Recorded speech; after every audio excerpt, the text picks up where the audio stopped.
ඔයා හිතන්න ඔයා ගෙදර සතු දෙන්නෙක් ඇති කරනවා කූඩු දෙකක දාලා.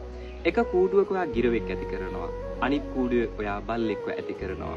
ඇත්තටම ගොඩක් වෙලාවට ඔයා වැඩියෙන්ම ආදරේ කාටද? මං හිතනවා ගොඩක් අය කූඩුවේ ඉන්න බල්ලට වඩා කූඩුවේ ඉන්න ගිරවට ආදරෙයි.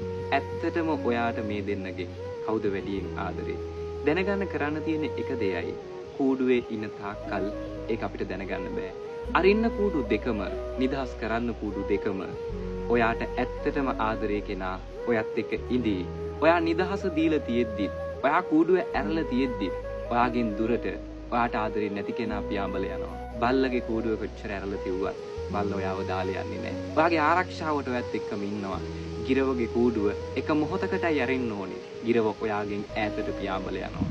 අපි වැඩියෙන් ආදරේ කරන්නේ අපිට වැඩියෙන් ආදරේ අයට නෙවෙයි. ගොඩාක් වෙලාවට අපි ආදරේ කරන්නේ අපිව මග අරින අයට, අපිව දාලා යන්න හදන අයට. ඇයි අපි එහෙම කරන්නේ? ඔයාට වැඩියෙන් ආදරේ අයව තේරුම් ගන්න. ඔයාට ආදරේ අයට ඔයා ආදරේ කරන්න පටන් ගන්න. ඔයා වෙනුවෙන් ඉන්න අය වෙනුවෙන් ඔයා ජීවත් වෙන්න පටන් ගන්න. ඔයාව මග හරින, ඔයාව අතහරින, ඔයාට ඕනෙම වෙලාවෙදී ඔයාව දාලා යන කිසි කෙනෙක් වෙනුවෙන් ඔයාගේ ජීවිතේ ඊටක් ඔයා තියන්න එපා. ඔයාට ආදරේ කරන අය එහෙම වුණොත් ඔයාට මග හැරෙයි. සමහර විට ඔයාගේ අම්මා තාත්තා වෙන්න පුළුවන් ඔයාට වැඩියෙන් ආදරේ. ඔයාගේ ගුරුවරු වෙන්න පුළුවන්. ඔයාගේ යාළුවෝ වෙන්න පුළුවන්. නමුත් ඔයා වැඩියෙන් ආදරේ ඒ අයට නොවෙන්න පුළුවන්. ඔබේ ජීවිතේ ඔබට ආදරේ අවශ්‍ය කාගෙන්ද කියලා ඔබ තේරුම් ගන්න. මොකද අපේ ජීවිතේ හරි ලස්සන හැඟීමක් තමයි ආදරේ කියලා කියන්නේ.